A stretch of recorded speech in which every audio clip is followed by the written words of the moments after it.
Good evening, everyone. Good morning, good afternoon. It is my pleasure to welcome you to today's event titled The Scramble for Water in Africa. My name is Chiogo Constance Ikoku, and I am editorial lead at the African Press Club. The African Press Club is organizing this event in collaboration with Urgent Action Fund Africa, UAF-Africa for short. I remember that a couple of years ago, that must have been in 2015 or 2016, in Abuja, Nigeria.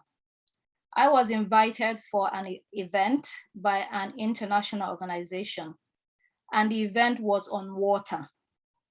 At that time, I never paid attention to those kind of things. I mean, you hear about the scramble for resources, natural resources like gold, diamonds, oil, and the rest of it, or the materials that are used in producing computers and many of other things. I had no idea that water was also a commodity that people will scramble for.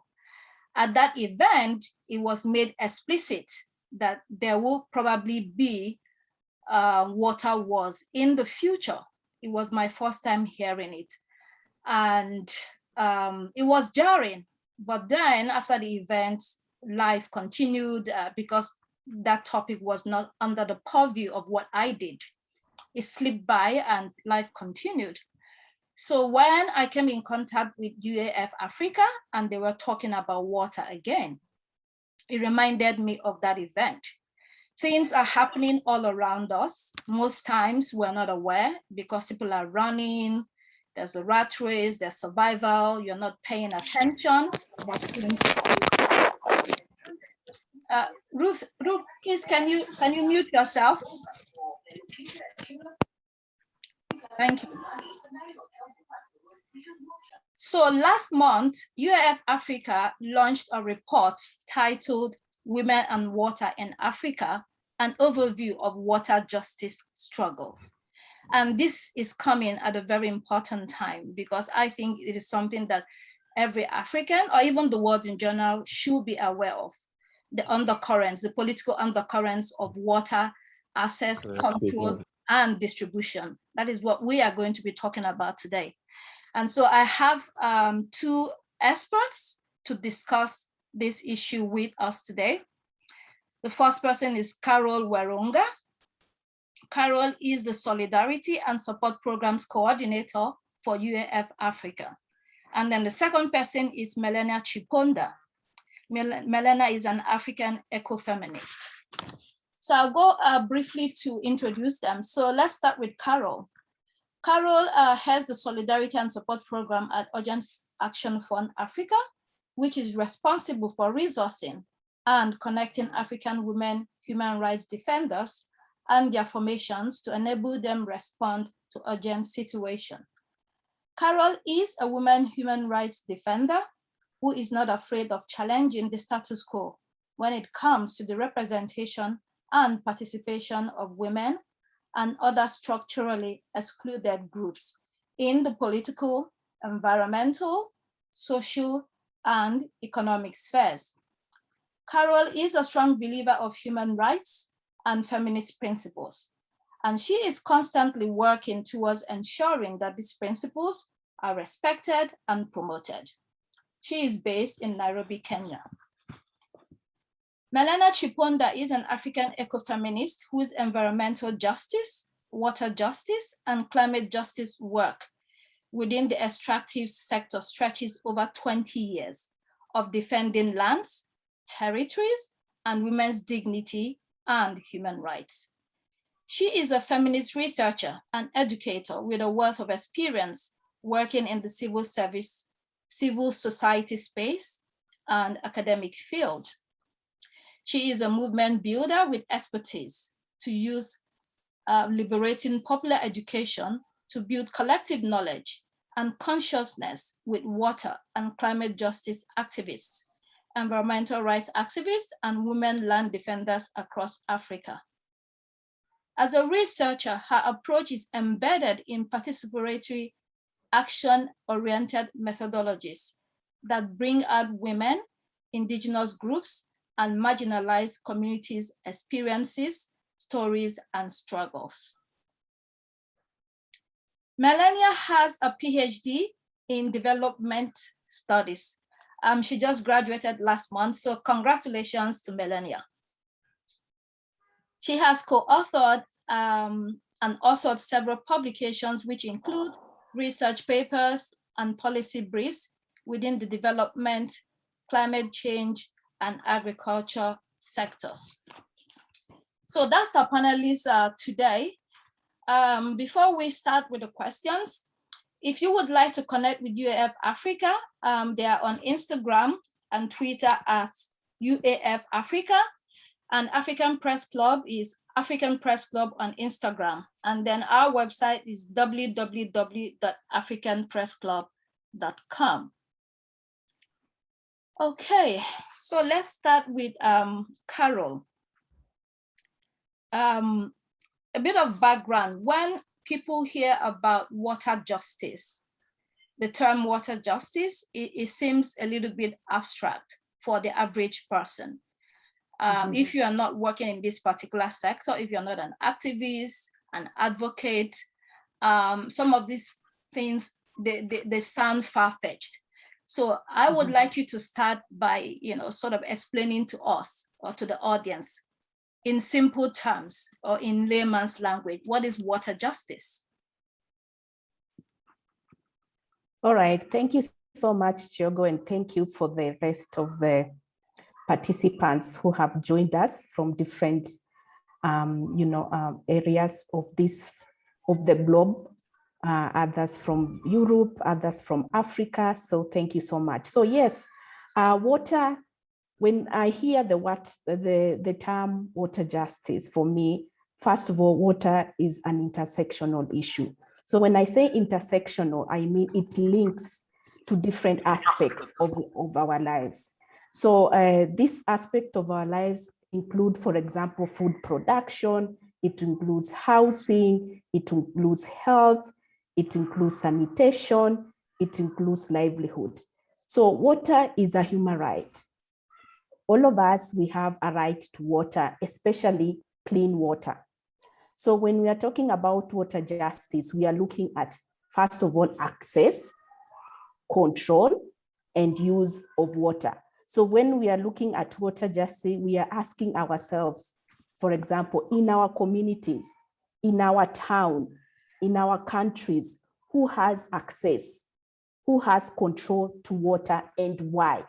So we are looking at who has power, for example, over water, and why.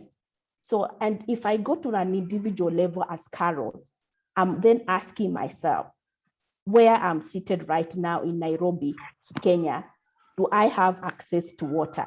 And if I have access to water, at what cost? Is it free for me, for example, or am I paying for it? And if I'm paying for it, at what cost? And is it also, if it is free, is it accessible? Does it mean I have to walk for long distance for me to get water? And if I'm in town like myself, I'll be asking myself, is it available in the tap? In the house that I live in, is there water in the tap that I can get the water from the tap and drink and use it to cook or use it to clean my house or clean the clothes that I'm wearing? So for me, that is what, when we talk about water justice, then you are looking at who has control, who has access, and can I use water? I'll stop there, Chiogo. Okay, that's a good background. Mela, do you want to add something at this point? Yeah, just to say that the issue, just to expand a little bit, Carol mentioned about the issue of power. The issue of power is central to the control and to the distribution of water as a resource, which is supposed to be available to every person. And I also just want to add on to just the fact that usually when we when we think of violence, we see this face of a battered woman whose face has been beaten. But the biggest violence that a lot of African women are facing is lack of access to water, or even the water being out of reach for many and not having control over the quality even of the water that they are using. I also end it there for now. Wow, it's interesting. I've never heard it put in this way, that not having water or the quality of water that you have can also be seen as violence against yourself as a human being. Since Carol mentioned earlier that it is a human right. So it can be seen as a type of violence against a human being if you don't have access to water.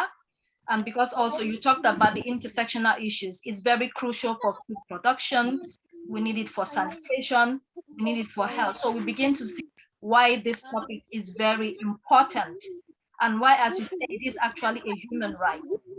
Someone's network is on. Please, can you mute yourself? I don't even know.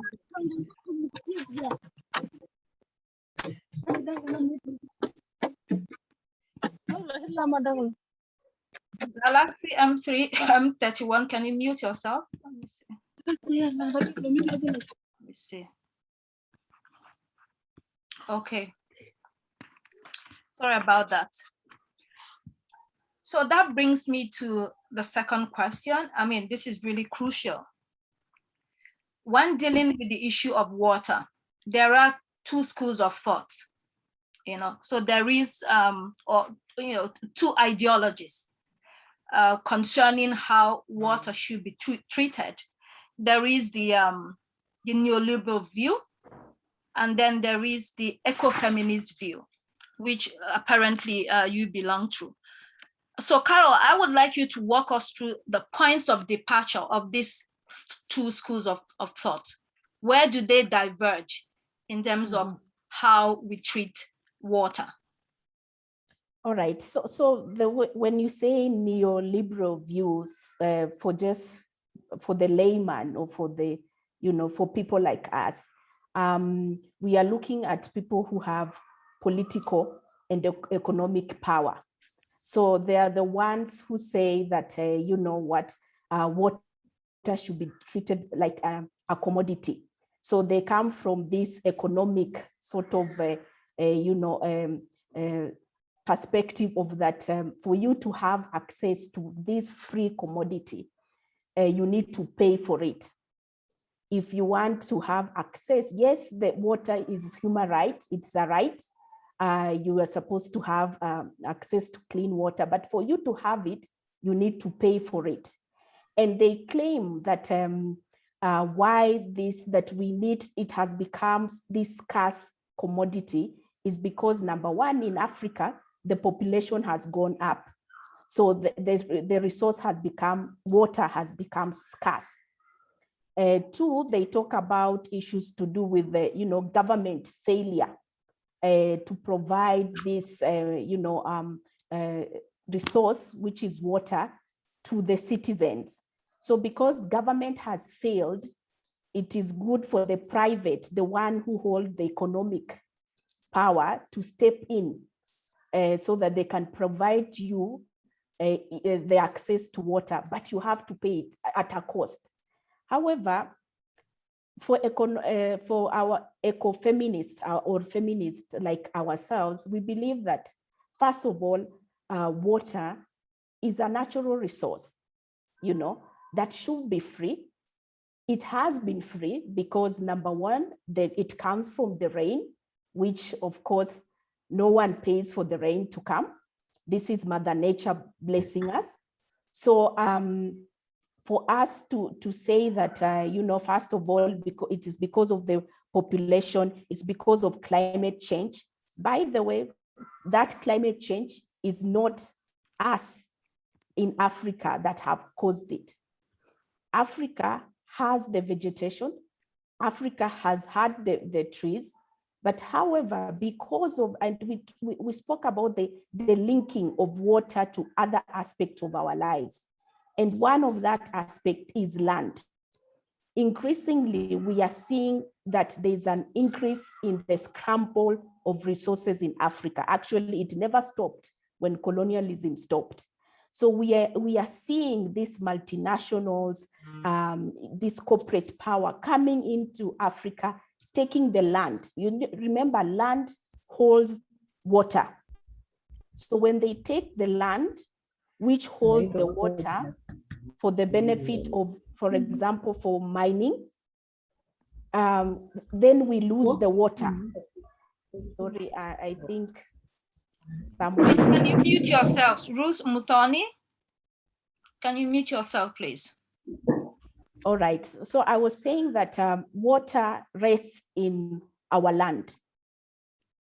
And we are seeing that this school of thought, the ones that have political and economic power, the ones that call themselves the neoliberal, are coming into Africa, taking the land for acquiring land for mining purposes, to get the minerals, to get fuel and all that, and taking away, these wells, these rivers, reservoirs for water that used to be freely accessible to many of us, So this issue, this school of thought that because governments are weak, so governments are not able to provide water, so let's step in and provide water. Let us monetize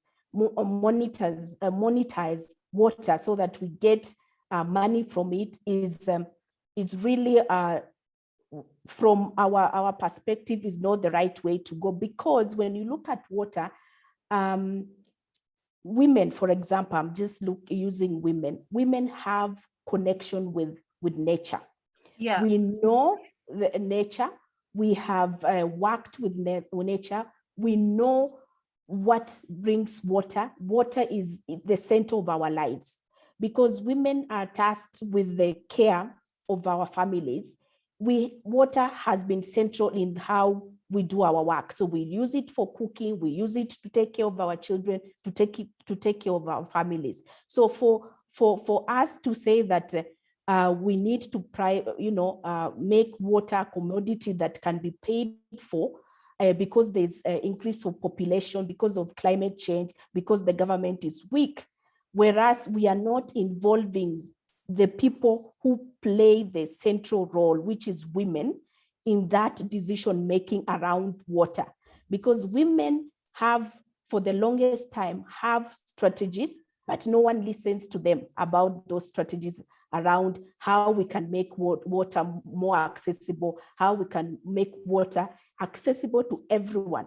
And Chogo, to make it even worse, is that as we say that we need to privatize water, we are forgetting that a lot of Africans live under the poverty line, in poverty.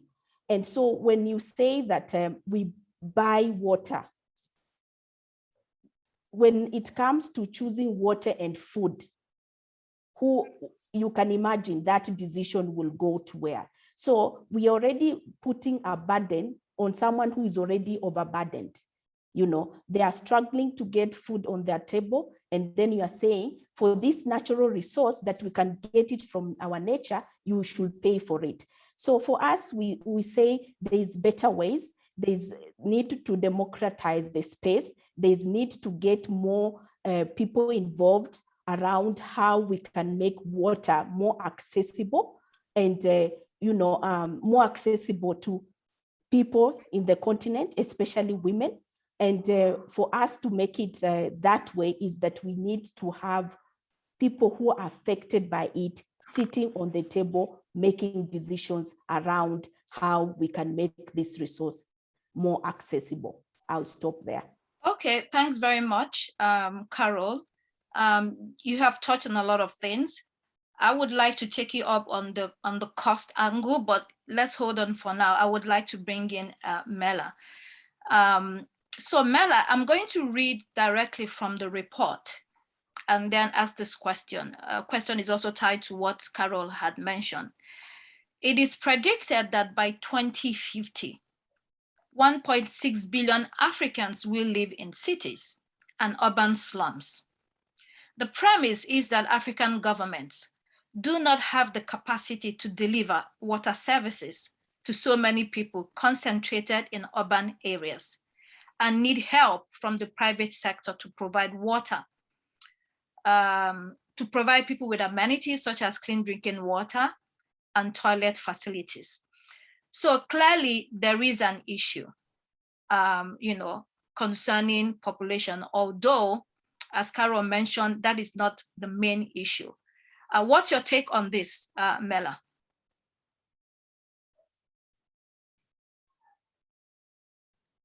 Thank you very much, Chiogo, and thank you very much, Carol, for bringing in this very brilliant discussion. And that statement, Chiogo, that's a very mischievous statement, right? That is conspiracy of the bourgeois and the neoliberal ideologies that want to create this this image. And these false images, these false texts are just creeping into our spaces, into Africa. Why? Because they want to justify the taking over of the control of water by the private sector. I think these statements are just like the statements that we hear just recently about how, African people are giving too much, are having too much children that, they are taking over spaces where animals are supposed to live.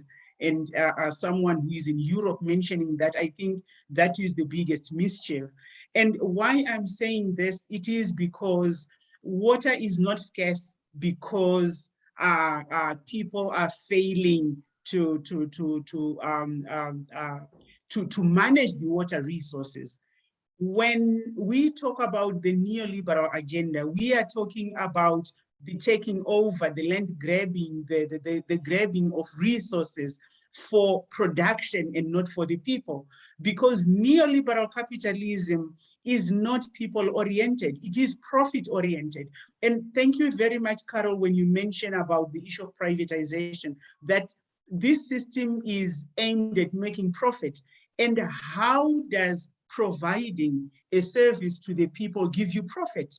If you are not going to compromise on the quality of the water, compromise on the service so that you can make profit, and making it inaccessible. So what I'm seeing here, the private sector seeking to take over natural resources. They are not seeking to take over just water, but today let us just focus on water. Just like what Carol is saying, that at what point does water become something that is supposed to be put on the market for sale, right? And if that is put on the market for sale, how are the people, particularly the people who are poor, how are they going to have access to that? And when we talk about the quality of the water, I think in so many instances where water is privatized, where we have the extractive sector, the water is so compromised because the management of the cities, they have been put in under the control of the private sector. And what is happening now is that the water is extremely compromised, because if they would like to give us quality water, it means that would be much, much more expensive for them to be able to provide that water. So now the issue of the creeping in, and I see how colonialism is just repeating itself in Africa, because colonialism is about control. And now colonialism has just taken another form, where the continent, instead of being controlled by another country, and it becomes a colony, we are being colonized by the transnational companies. Because let us look at it closely. Let us look at it closely. If we would say right now, water is now being privatized, would we think he's going to have enough money to provide the whole of Nairobi right? The whole of Abuja or the whole of Lagos. They are mostly going to be transnationals. And when they do that, when we put such an important commodity in the hands of a corporation, I mean, just the logic of entrusting such a life-giving resource in the hands of a corporate, for me, that is the biggest crime against humanity. Because how are people going to have money to pay for it, right? And how are we going? Because here we are facing, we are in a climate crisis. Africa is in a triple crisis. We have the COVID pandemic, which came in the middle of a climate crisis. Water is becoming more scarce. And in areas which are coastal areas, Senegal, Kenya, as the sea levels are rising, the seawater is encroaching into freshwater sources in the cities.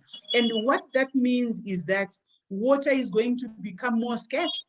And when it becomes more scarce, it means the management of that water should be in the hands of the people, right?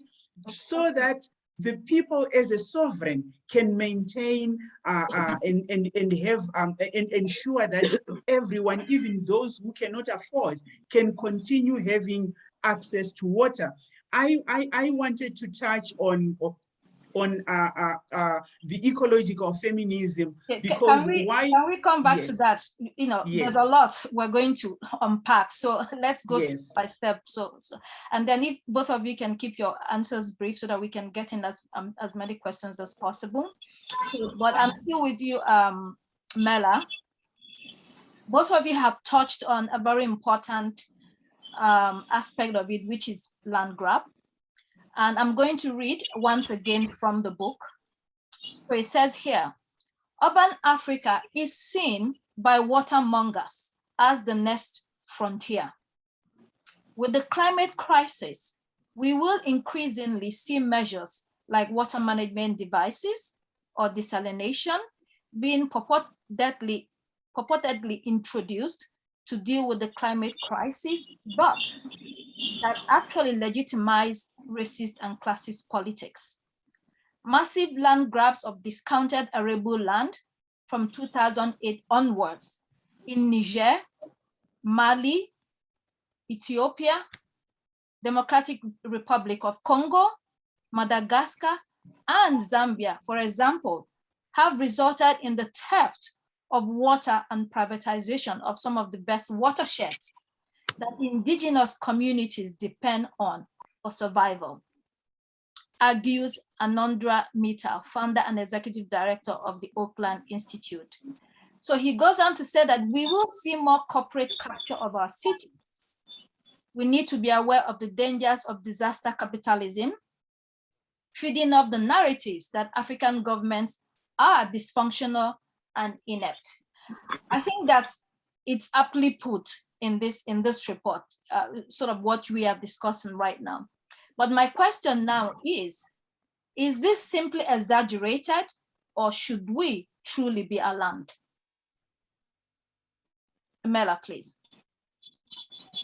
Thank you very much, Chiogo. I think we should be alarmed. And Naomi Klein talks about the issue of disaster capitalism, where we have seen, because of the climate disaster, shortages of, water not being available, a lot of other resources, droughts, flooding, as well as cyclones. You know, just in the pandemic, Kenya was struggling with the desert locusts and all that because of climate change.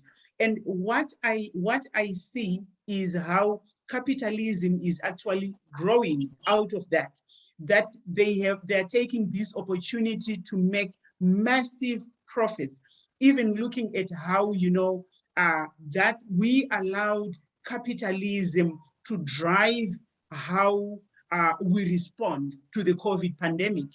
And now in the end, we see how some very huge corporations making as much as 4 billion, and others going into even making so much money that even the economies of a lot of African countries can be taken care of by just one corporation. That we are allowing a neoliberal capitalist agenda to define our problems, to define who we are, to define even our responses.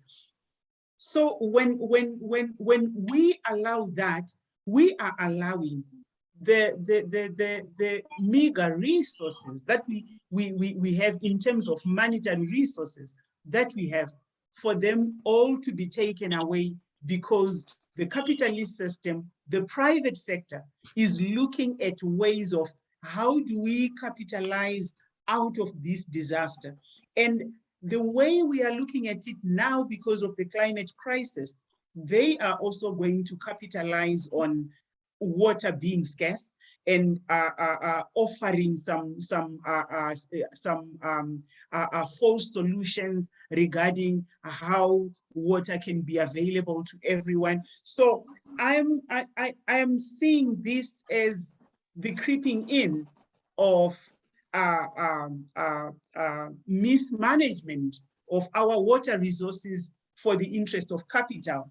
I'm seeing the taking over of rivers, of people's rivers for production, because we cannot sit and lie to ourselves and say that, you know, the private sector would like to provide us with water. No, they want to make profit, because they come together because they want to make profit. And how do we expect a system that has caused this crisis that we are in to inform our solutions? How does that work, that we are in a climate crisis because of the growth of capitalism? We are in a climate crisis as Africa because of colonialism, industrialization, and this is the major cause of the climate crisis. And then how do we then call on the same system that has caused the same problem to say, here you are, can you provide this major, this life-giving service to us? So when we look at this, that there is going to be growth of slums and all that, those predictions which are being made to justify an end for the capitalist system. Of course, we know that because of the climate crisis, like I said, land is going to be more scarce, because there is going to be some areas are going to be inhabitable. We all know how science is actually predicting that Africa is going to be hit hard by climate change. But then, for me, the solution does not lie in privatizing. The solution lies in these international spaces. The just ended COP26, that Africa should be considered as a special zone, a special region, because of how it is going to be disproportionately affected by climate change. And how Africa was ignored is what should be addressed. How, you know, issues of the funds that are supposed to pay for the loss and damage to Africa are being ignored is what the crisis is. That is our crisis as Africa, because that money which is meant for loss and damage, they want to call it aid. I call it reparations for the harm that has been caused to Africa. So if we would make those demands now, connecting the local struggles that the women are having in terms of access to water with the international platforms to say, we are making demands as African women, we need water, and we are making demands for you to pay for the loss and damage that has been caused by climate change. Carol just mentioned that the whole of Africa, our average emissions are just less than 4%. And 8 countries are responsible for 50% of the emissions. And why is it that we, as the victims of, or the survivors, whatever we want to call it, the survivors of this unjust system should put in place those mechanisms for us to be able to cope with a crisis that is not of our own making. So this raises serious justice issues for me, very serious and critical justice issues for me. Okay. Carol, I want to take you up on something you mentioned initially. You talked about water being free, and you talked about cost as well. So I would like to read from the report once again. So it says, under neoliberalism, we have cities that need to be run on a cost recovery basis. This is the World Bank policy that has informed all post-colonial African government policies. The idea is that if water is free, it will not be valued. So is there any truth in this? That's number one. Then number two, I mean, we're talking about cities. If you have 1.6 billion people living across cities, how can there be free water? There will be a cost to running the water system. So how can it be free? Help us understand that. All right, so just before I dive into what you have asked, Shogo, I just want to also drive the point home with regards to what Mela was saying. Just recently, because of this COVID pandemic, Kenya received a loan from IMF, yes. So one of the conditions of that loan was that Kenya government needed to increase the cost of water so that then they are able to pay for the loan. So water used to be, yes, we in Nairobi or in Kenya, especially in cities, you pay for the water that come into your tap, but the water was sort of subsidized because it is managed by the government.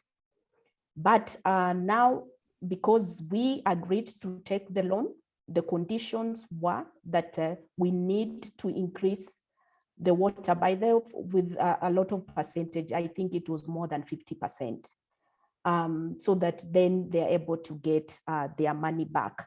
So this has some of the challenges that actually, these oppressive systems that Mela has talked about, capitalism and all that, we have this a system that has created the challenge trying to give you a solution. So even as you think about it, think about situations where you have been in a place or in a situation where it's not you who put yourself in that situation. And the person who put you in that situation is the one who is also offering you solutions. So you have to think about that. So back to your question about cost and free water. I strongly believe that water should be free because it's a natural resource that we get free from Mother Nature. So yes, you talked about servicing and, there's pipes and all this that, we get them because we need water to be distributed. That is fine, but we are not talking about that. We are seeing that increasingly across the continent, there's this push to increase the cost of water. Just ask yourself, I'm sure some of us here are using, I don't know what you call them in different countries, but in Kenya, we call them mineral water, the ones that you have in the dispenser. Nowadays, remember when I was growing up, I remember we used to just drink water from the tap. In the rural areas, we just get water from the river, from the stream, because actually it was considered to be the cleanest. You would get water from the stream and drink it. You didn't have to buy it.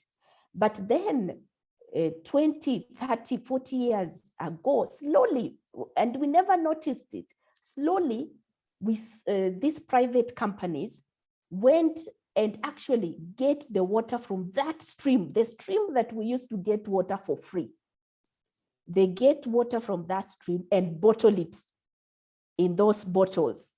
And now they started selling them for you to use it in your household as drinking water, because apparently now the story or the narrative was the water that comes in your tap is not clean anymore.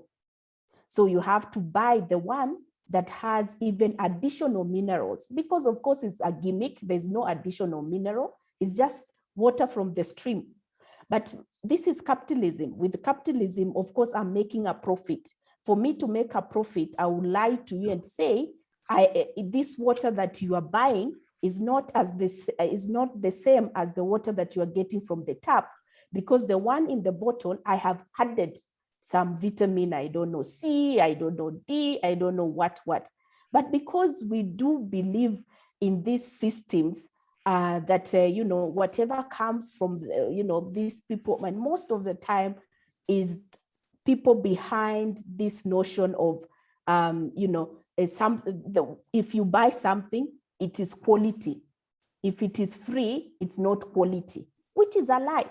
Because I remember, I'm sure most of us who have, who have been in rural areas can attest that they actually drank water from a stream and they never got sick. And that actually that was the water that we used to be told is the cleanest and is the safest.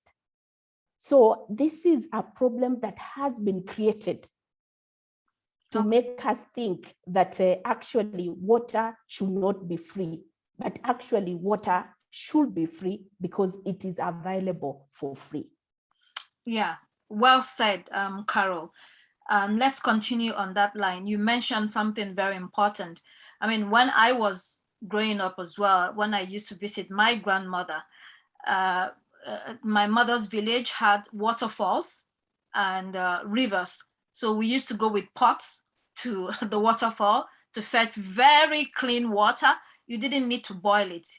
You drank it, and people played in the river and washed their clothes and what have you. So I'm aware, I'm sure a lot of Africans also have a similar experience. So let's paint a scenario. Let's paint a picture. With what is going on, what's the worst case scenario? Does it mean, for instance, that one day I wake up and I will be told that the river that runs through my backyard or the stream that runs through my backyard is no longer available to the village, that the government has given the license to a multinational to mine water from there. Therefore, it's off limit. Is this what we are seeing? Is this possible at all? Or are we just dreaming? Carol, please. Oh, all right.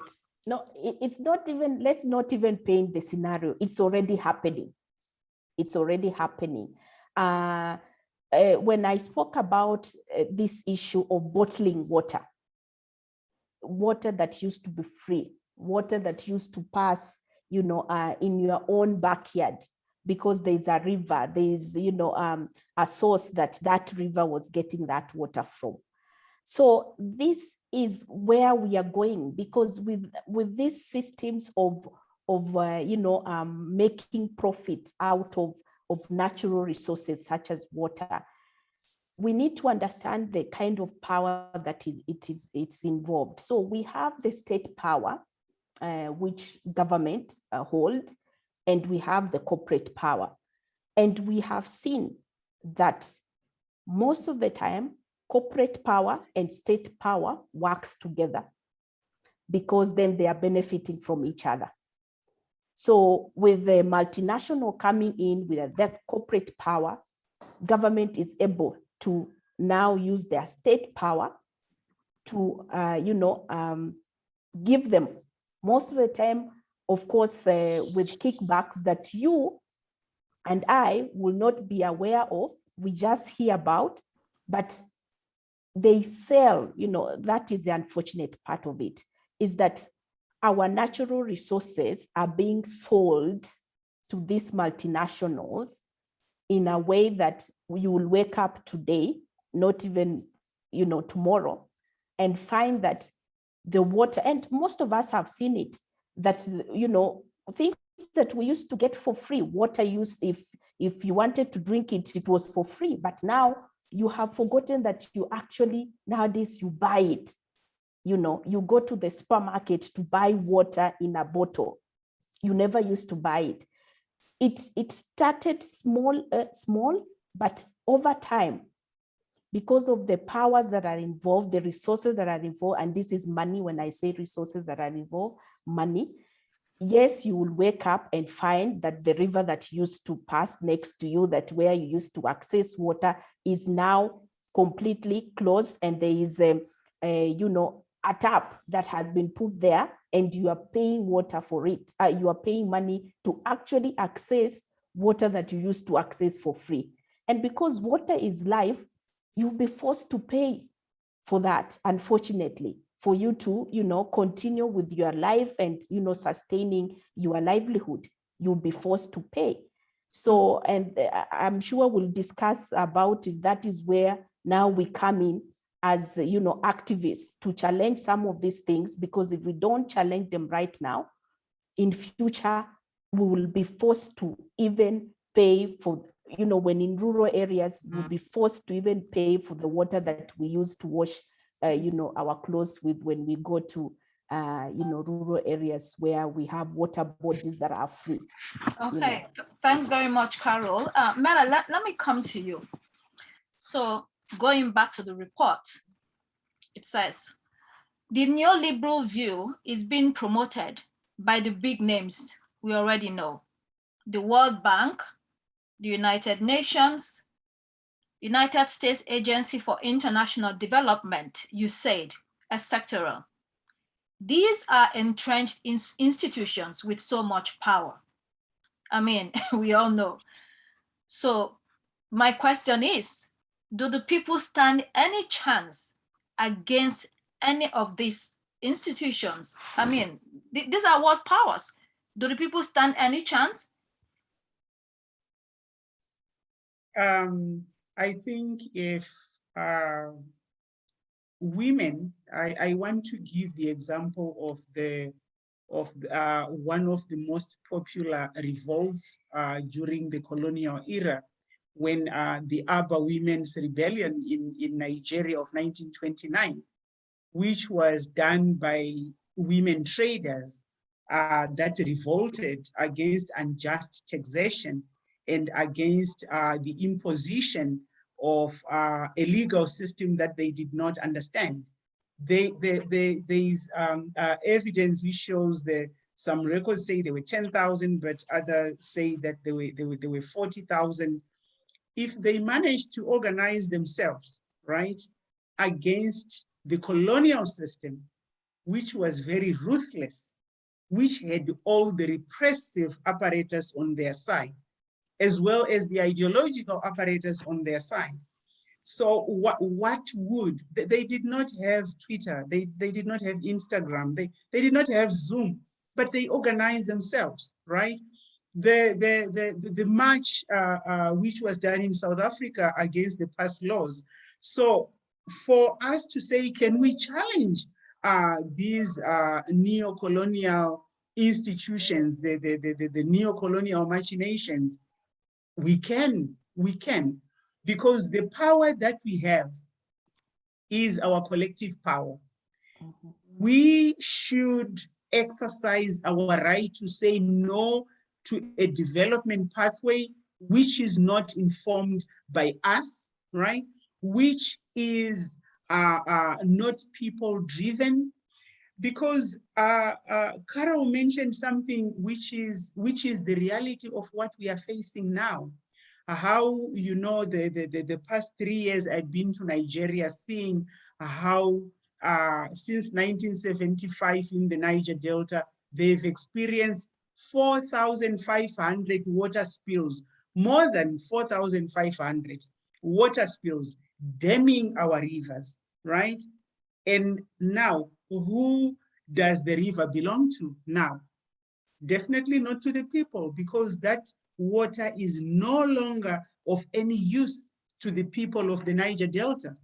And looking at how, the extractive sector, they encroach into spaces where people are living. And then you wake up one day, in South Africa, a whole river belongs to a coal mine, right? And now this is taken in the name of development. But what exactly is development? Development which takes away people's water sources and which makes water and other resources are not available to the people, and that be development. This is why African feminists are at the forefront of challenging the current. Chantal, please, can you mute yourself? Thank you. This is why we are at the forefront of rethinking development, of rethinking this development that is thrown at us by the World Bank, by the IMF, which tells us that, you know, that it is more important to make money for the private sector in terms of making sure that water is available. And what is really scary about all this is that the dominant ideology is so powerful. We have made it the normal. It is now the normal that water should be paid for when it is a gift of nature. That all this is supposed, that what we are saying now, it is taken as feminist propaganda. You know, Mela or Carol, they are coming with their feminist propaganda when it is actually the reality. These are the alternatives that we think should inform our development pathway. Challenging the World Bank, yes, we can. Challenging the dominant, yes, we can. And that can be done when we organize, when we do solidarity across Africa, solidarity with the people who are facing taking over of their rivers, solidarity against the privatization of water in the cities, solidarity actions and building movements across the continent, and also in solidarity with the progressive thinkers and feminists within the global north and in the global south as well. Okay. I'll end it here for now. Okay, so if you're just joining us, we are discussing water, the political undercurrents of access, control, and distribution. This event is organized by the African Press Club in collaboration with Urgent Action Fund Africa. If you'd like to follow what we do at the African Press Club, please drop your emails in the chat and we will be in touch with you. And then you can follow us on Instagram at africanpressclub.com, at African Press Club. You can also follow UAF-Africa at UAF-Africa on Twitter, and I think on Instagram as well. So Mela, you did mention women. You know, that was a very good example, the Aba Women's Riot in Nigeria, how they were able to protest and bring about change. Women are powerful, as we can see. So let's interrogate the gender perspective of this issue. What's the impact of water scarcity on women specifically? I mean, it's heavier, according to UAF-Africa, according to the report. So help us understand how this is so and how we can upturn it. Mela, please. You see, the burden of water injustice weighs very heavily on women because the burden of caring for the families, it is carried by women. Caring for the sick, caring for the elderly, even caring for our livestock. Who ensures that, you know, the cattle in the village, it goes to get some water. The caring even in urban areas, right? And the work that women do across Africa, it is largely informal. Why? Because of women have to do the double burden of being producers, of doing the productive work, as well as doing the reproductive work. And therefore, when we talk about a person whose work is tied to the land, includes care work, includes the household burden, handling water all the time, this means that access to water becomes a human right, and not only a human right, but lack of access to it means it constitutes violence, like what I said. I want to give you an example of in Zimbabwe, where the mining companies, they took over 2 rivers that the communities were using, right? And they did not take those 2 rivers to provide water for them to drink. They wanted those rivers to put their waste. Can you imagine? Rivers which were used by thousands of families, thousands of women, depending on that river. And then this mining company just decides, of course, working with government, that they would like that river and for washing their diamonds, you see, washing diamonds, using that to dispose of the ferrosilicon. And you know how when we talk about how lack of access to water affects women more, how we realize that whatever they are spilling into this river is extremely harmful. Women started having rashes on their genitals. There were increases in miscarriages amongst women. And when women went to the clinic, you know what they were told? They were told that you have some venereal diseases and STIs. That is what is causing that. And then women were saying, you see, one woman said, I have not been sexually active for a very long time. How does it work that all of a sudden I get an STI, right? And it only took the women whom we often, women living in rural areas are often considered not educated, not having the knowledge, but the women managed to point to the river that there's something going on in this river because that's the common issue. We had to take that to the scientists, and they actually proved that there is too much ferrosilicon, which is carcinogenic, which is very harmful, which causes miscarriages, and what was causing the women to have those itches. And now, asking the question of how does lack of access to water affect women? There we have it, right? There we have it, that not having quality water and enough water. Imagine the long distances that women had to walk to go to that borehole very far away. And during the COVID-19 pandemic, the insult of saying, go and wash your hands, as if just water is something that everyone can just go on the tap and wash your hands, and then all our problems are gone. That is how, but that washing of hands during COVID was a privilege. It was a privilege to people that had tap water and clean water. And for the women who are living in urban centers, in the less formal settlements, they do not have that luxury of having water to just, let us wash our hands. Wash your hands at least 20 seconds with running water. They don't have running water. And this is where you see the neoliberal lie of COVID-19 affects everyone the same. It doesn't. It does not affect everyone the same, because others can afford to have running water, washing their hands with running water for 20 seconds. Others cannot. Okay. Well, thanks very much, Mela. We will be opening it up for question and answers soon. I'll ask a few more questions, maybe 1 or 2. So if you have questions for the panelists, please drop it in the chat. We'll look at it and take care of it.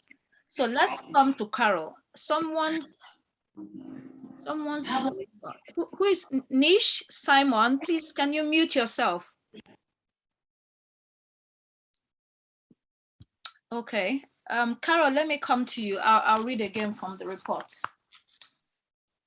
In the report, we learned that in 2008, the 2008 World Economic Forum by the World Banks International Finance Corporation, IFC, the 2030 Water Resources Group brought together multinational corporations to discuss water policy with governments, regional development banks, and multilateral aid agencies. I mean, it's a powerful corporate policy consortium spearheaded by the IFC, Nestle, Coca-Cola, and other multinationals. The 2030 Water Resources Group stated that its aim was to help governments, in quote, governments to catalyze sustainable water sector transformations in support of their economic growth plans. Take note, their economic growth plans. In other words, the public-private policy platform was established to ensure that water shortages did not hinder the activities of industries contributing to economic growth. With the support of the IFC, the 2030 Water Resources Group would move rapidly to draft policy proposals seeking to institutionalize its access to water in the name of environmental sustainability.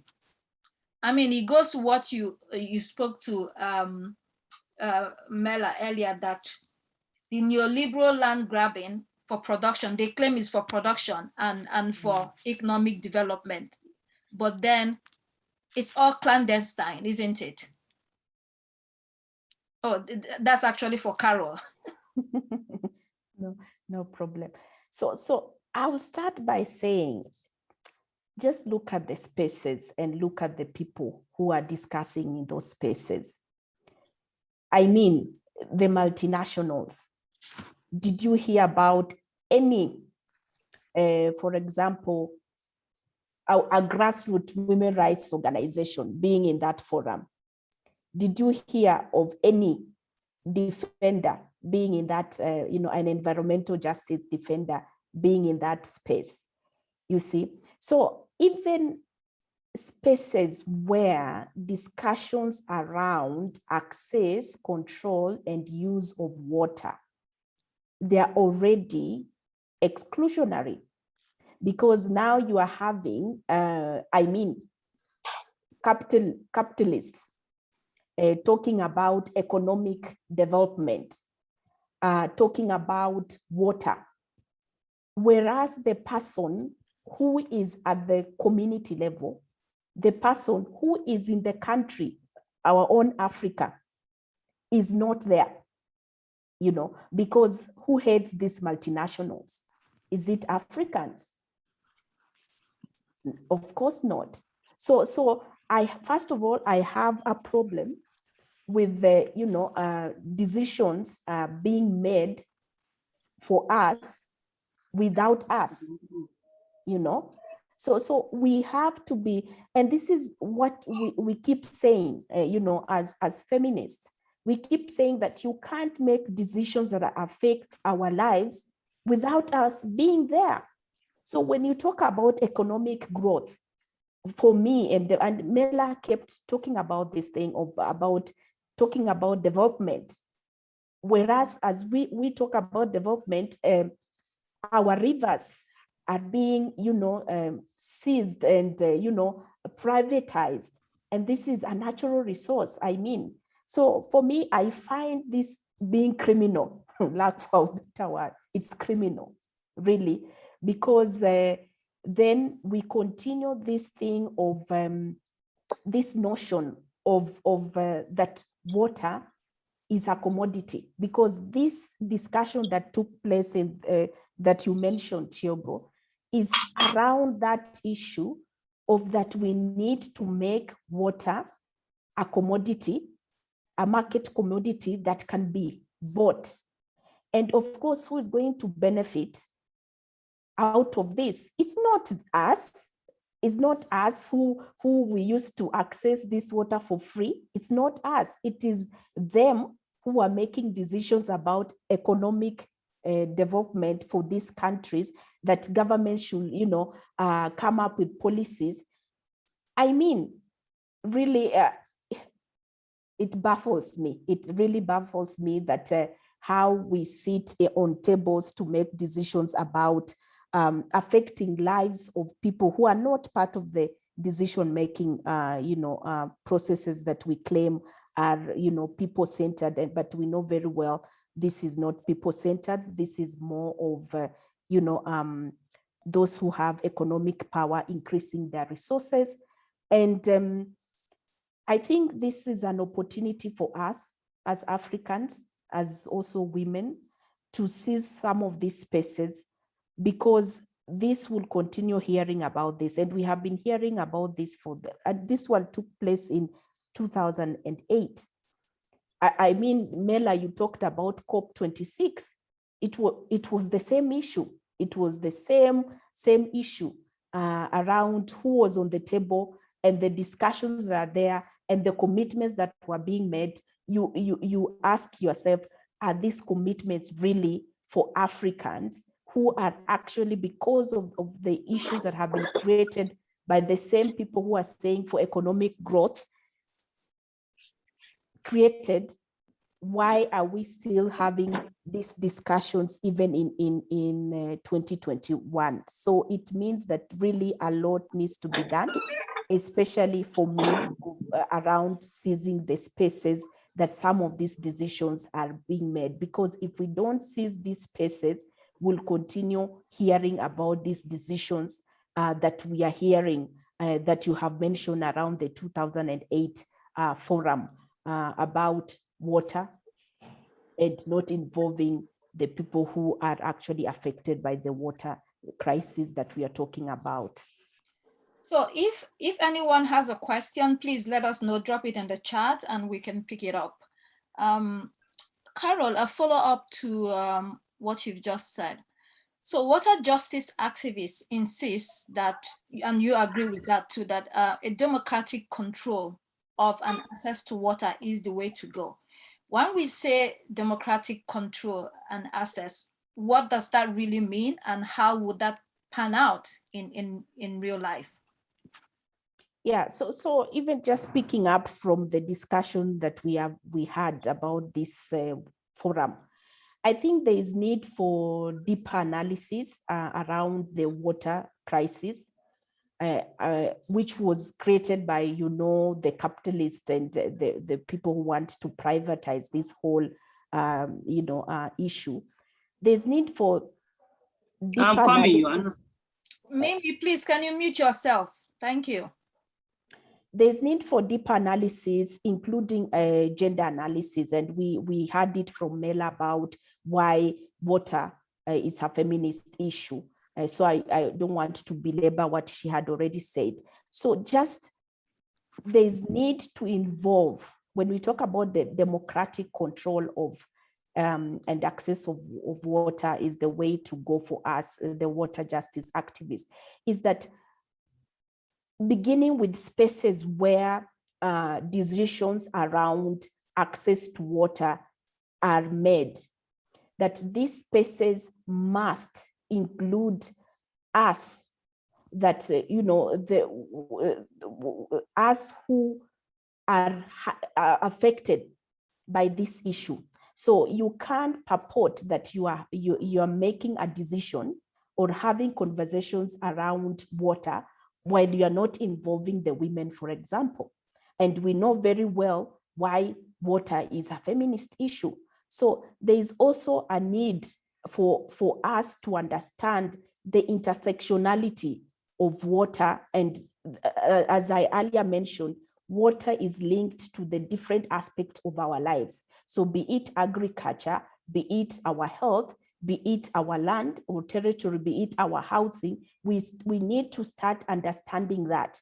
Because if we don't understand that, then we'll have this technocratic control and discussion around water, as opposed to a feminist analysis and understanding of water and the water crisis that we are talking about. So there's need for us to really look at the linkages, how water links with other aspects of our lives, so that we then start thinking of the democratic control that, the report mentions.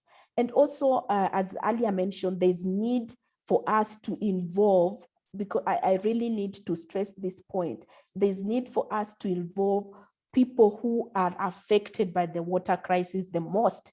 And most of the time, and most of the cases, is the women in these, issues, or when we are discussing issues to do with access, control, and use of water. So because we know very well women understand, and they do have different strategies of how even we can address some of these challenges that we see around water. Okay, thanks very much, Carol. So there are a few comments here, no questions yet. So Tosi says, I wish to suggest that invitation for this forum should be extended to critical stakeholders, especially CEOs of select water corporations, agencies in Africa. That's a good idea. Thanks very much, Tosi. Then Shego Fatso, sorry if I murdered your name, Shego Fatso. She or he says, Afrocentric contextualization of climate change / environmental justice decisions is important. So as the prioritization and appreciation of the intersections of water and gender. Then Obinwa Azota says, education from the bottom up, yes. Then Mimi says, the most shocking part is the presence of African leaders without making any difference. AFDB head was in COP26, yes. Our voices must arise and be heard by all. Yes, there's so many other comments there. Again, if you have questions, please drop it in the chat. Mela, let me come to you again. So it's obvious that the multinationals, international NGOs work together with African governments, most times to our detriment, to the detriment of the people that live in the continent. And I think that's why many people talk about the corruption and inefficiency of African governments, because it seems that it's easy to bribe people and get your way in our continent, which you alluded to when you were talking. So the question now is, most African countries are privatizing government institutions and organizations because they cannot deliver. The privatization is already happening across board. So how does this water privatization specifically create more inequality in an already unequal society that affects women tremendously? Thank you so much, Chiogo. And I just saw, before I go into the question, I just saw comments regarding Lake Chad, and it is something which I really think that maybe a campaign around Lake Chad, because you can imagine that Lake Chad from 1960 to now, it has lost 90% of Lake Chad has vanished. It has vanished, 90% has vanished. And now just the existence of that Lake Chad is under threat. And this is the trend. It may not, some of the rivers in Africa may not be to the extent of Lake Chad, but that is the trend. And also, you know, comments about the presence of African leaders at the COP. What is really worrisome for me is that at the COP, a lot of the African leaders were actually there to just negotiate for green bonds, you know, and how, you know, the space was extremely white. I saw some writings by some journalists, and I also managed to have the privilege of going there. And it was actually indeed a privilege, in the real sense of being a privilege, in the sense that 80% of the COP accredited participants were men, they were male, right? And only 20% were women. And of that 20%, can you imagine Black women, Black African women there? We were a drop in the ocean. We were just a handful.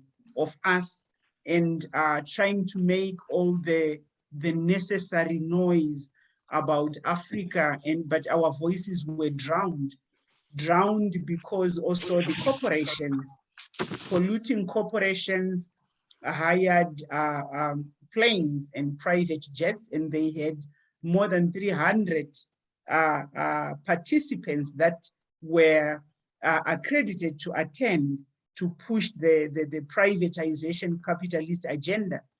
And this, I think, was extremely, it was a huge compromise on our part when we are the most affected. Can you imagine?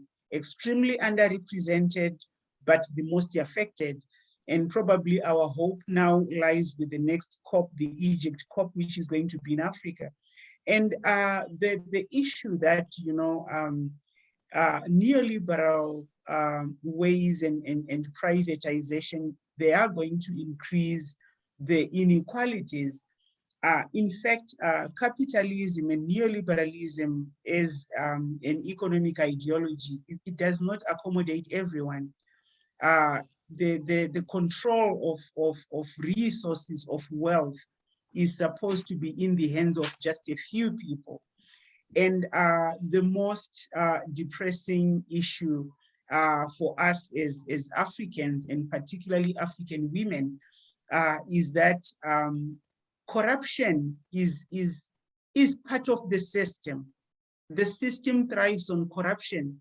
Capitalism is corrupt because taking over of people's land and rivers, for me, that is corruption, but they call it doing business.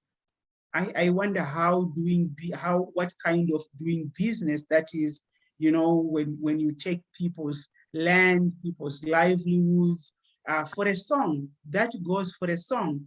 And also, I know probably that is going to be a discussion for another day, but how capital just flies out of Africa, that for every dollar from the Oxfam report that was done some years back, for every dollar that we receive as Africa, $2 is going out through illicit financial flows, through just money flying out within the natural resource extraction sector.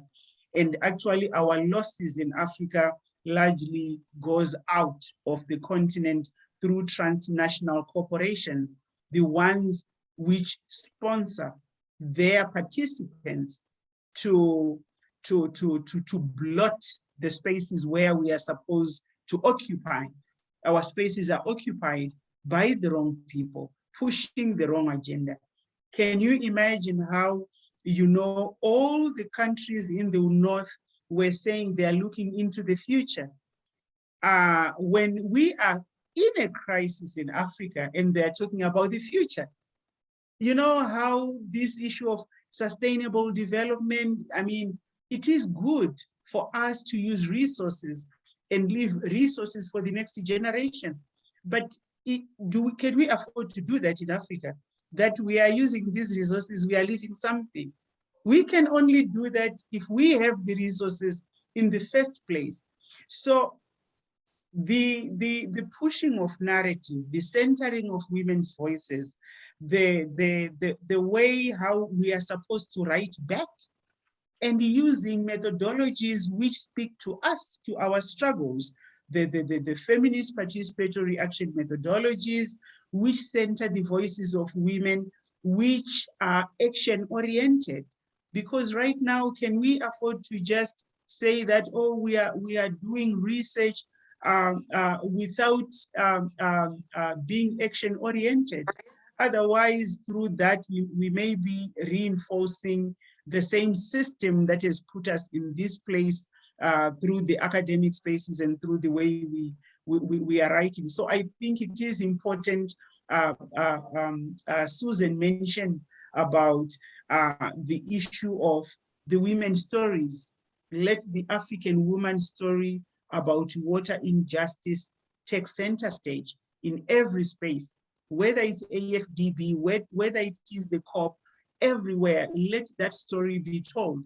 And just going back to what Carol said, let that be told by the people that are affected. We don't want to take their voices. Let them stand up and tell their story. We would like solidarity, yes, but we want to tell our stories as African women. Okay, so I mean, there are quite a bit of people listening to Mela and Carol today.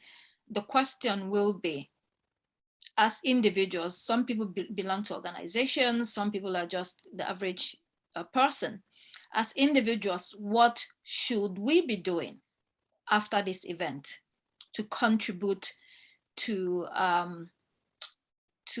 disseminating the information, getting people aware, and making sure that this battle is not lost? Bella. The question is for Mela, please. Oh, sorry. Sorry. Yes, okay, you didn't hear my question.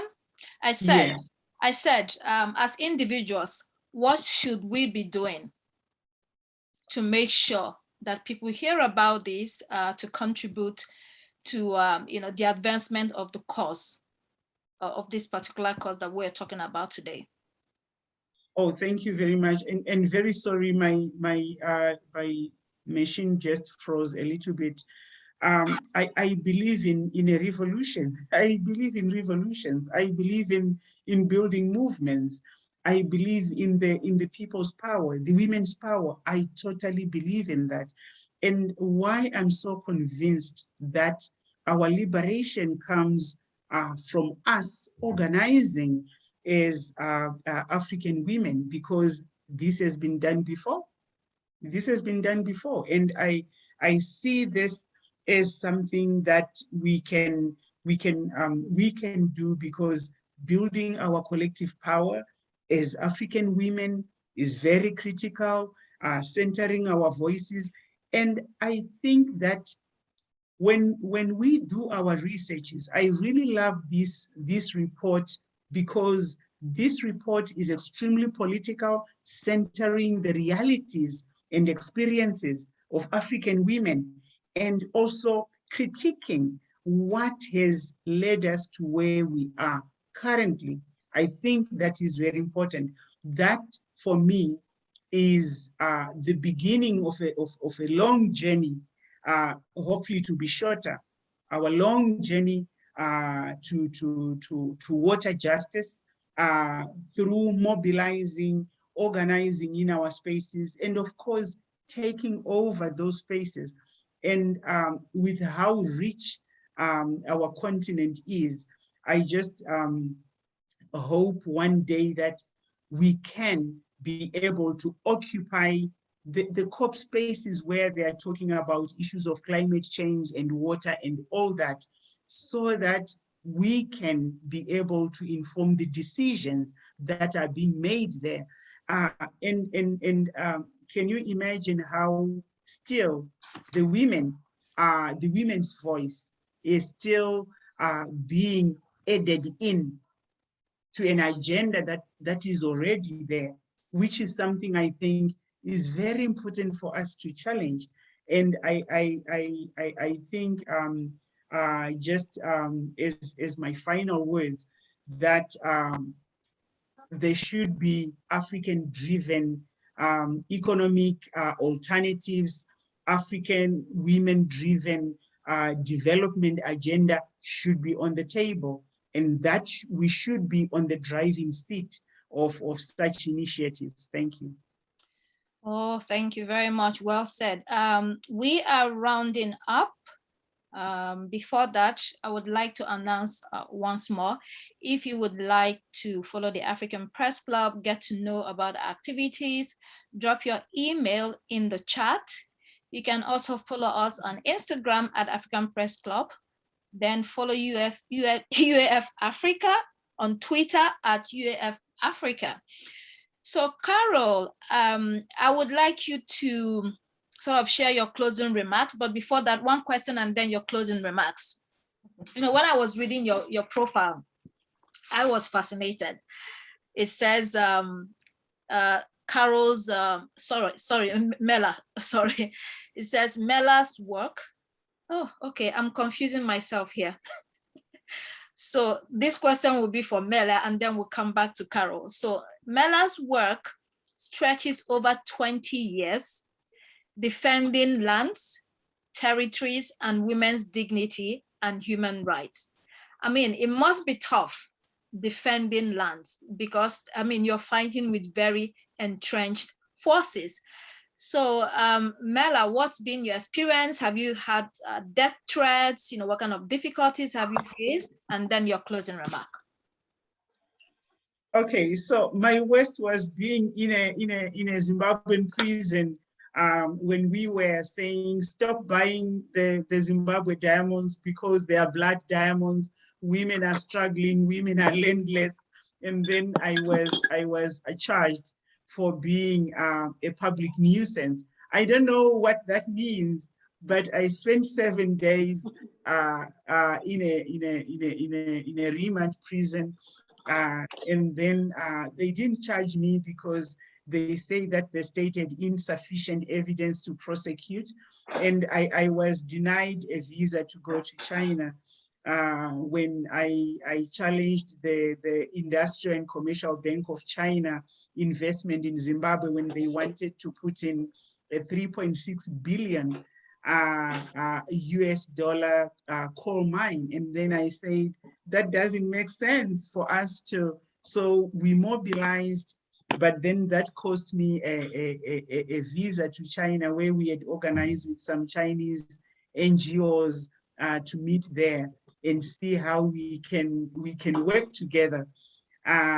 But that's not only, you know, you are characterized when you are a land defender. Sorry, Mimi, please, can you mute yourself? Mimi, please. You are called all sorts of names, and there's a lot of character assassination, and there's a lot of attacks, a lot of violence and threats, which are direct and indirect.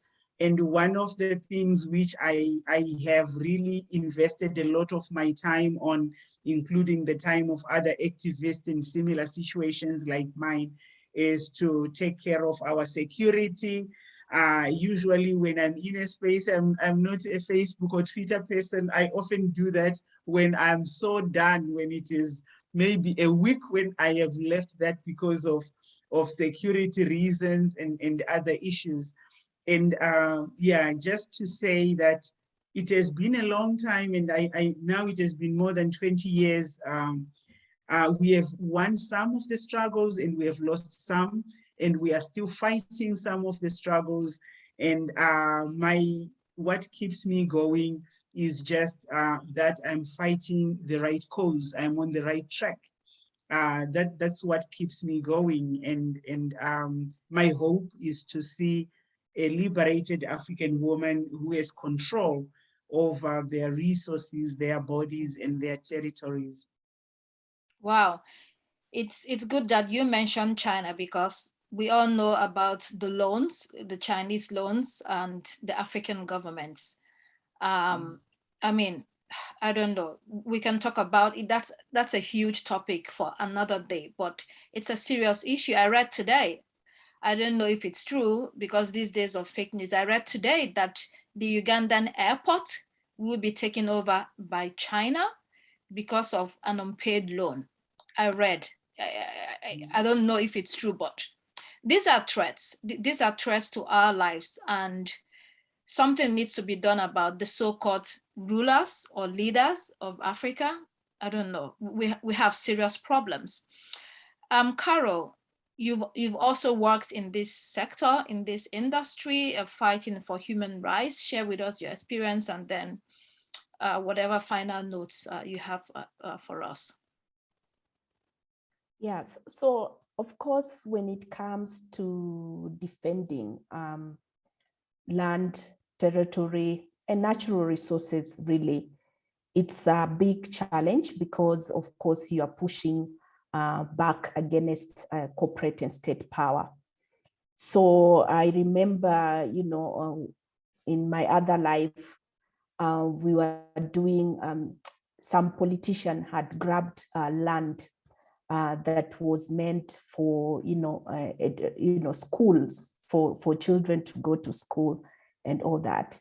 So we, of course, organized a protest. We went to, petition the government. So we had a plan. So, of course, you're all dressed in your T-shirts and really chanting and speaking about the violation. Of course, governments usually almost everywhere don't take this lightly. So despite us having, sought the clearance from the government, because that is the law, that for you to picket, even if it is, we have as Kenyans a right to picket, there is, of course, some procedures that you have to follow. So you have to write to the Inspector General of Police to tell them that on this date you'll be organizing a march, and this march is from here to here, and this is what we plan to do.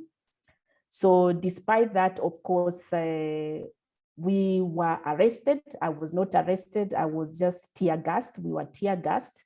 But you see, there is passion in that, because at the end of the day, being a human rights defender, this is what drives us. And this links to the, sort of my closing remarks that when it comes to natural resources, especially water, land, as defenders, we should know that we are stronger together. So movements are important. We need to amplify our voices, and we need to work together in solidarity and support, so that if defenders in South Africa, for example, challenging issues to do with mining, or a defender in DRC talking about issues to do with their forests being taken over, we need to stand in solidarity and, of course, usually be quick about it, because then this work becomes life-threatening. So we have seen defenders, especially now working with the Urgent Action Fund Africa, we have seen environmental justice defenders, especially women, being killed because of standing up and pushing back and trying to say enough is enough. You cannot take my water, you cannot take my land, you cannot take my resources.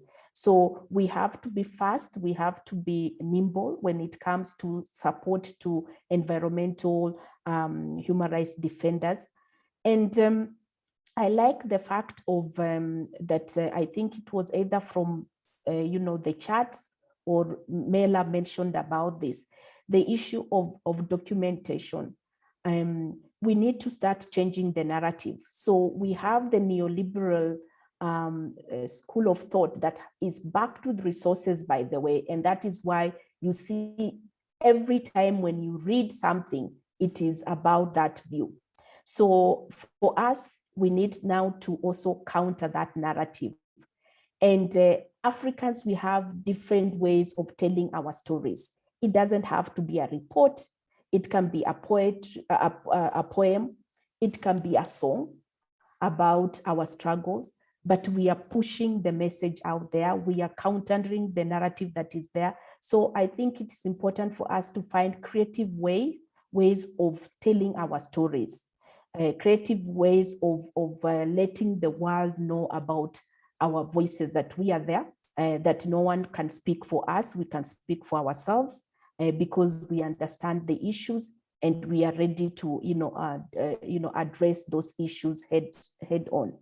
So for me, I'll just, is to say that sometimes this work, most of us feel maybe it is not worth it, but just think about it. Today you have that water. That's what we have been saying the whole day, the whole conversation, or the whole time we have been here, that today you have access to that water. Tomorrow you'll wake up and you'll find that now you have to pay expensively for that water. So it is better for you to start asking yourself, questioning some of these narratives that you hear from the news. You read that, our country has gotten a loan from China, and China is saying by the way, we are going to take over your port if you don't pay. What does that mean? If they take over your rivers, if they take over your territory. So it begins with us, even in a small way, because there are those good with social media. There is a lot of organizing and mobilizing. There's revolutions that have been done over social media. So it is really important for us to organize ourselves in the African continent. And just also to remind us that next year there is a the World Water Forum that is actually taking place in Dakar, Senegal, in our own continent. So what are we doing? Hearing about all these issues of the water crisis, have we organized ourselves to go there and disrupt some of this technocratic sort of information that will be shared in the World Water Forum? So it really starts with us seizing these spaces, be it at the community level, be it at a regional level, be it at a national level, be it at a global level. We have to seize spaces, and those spaces needs our collective voices. So I'll stop there and over to you, Chiogo. Thank you so much. Thank you. It's been wonderful. I mean, on that note, the event has come to an end. I want to say a big thank you to Mela and Carol once again for what has been a fantastic unpacking of the issue. I mean, when we started, it was like, it looked big, but we went step by step by step. And I hope that the audience is going away with more information about what is at stake. You know, this is a very urgent topic. I hope that this has been worth your time, and that you would carry on the message and the information that you have derived from the event today to share with other people in your network and in your community. Like both of you said, this is not a work for one person. It has to be collective, and everybody has a role to play in it. And it's been a pleasure to collaborate with UAF-Africa on this event, and we look forward to more collaborations in the future. Thank you everyone who has made the time on a Saturday, weekend, to attend this event. You're very much appreciated. We hope that next time when we call upon you, that you will also be able to attend other activities that we have. Once again, drop your email in the chat if you would like to be on our mailing list, so that you're up to date with what we are doing. Thank you very much, everyone. I hope that you will have a lovely, lovely weekend, and see you soon. Take care now. Bye. Bye-bye. Bye. Bye, everyone. Bye. Bye. Bye. Thank you so much. Thank you, Thank Sana. you. Bye, Susan. Bye. Bye. Bye. Bye. Bye.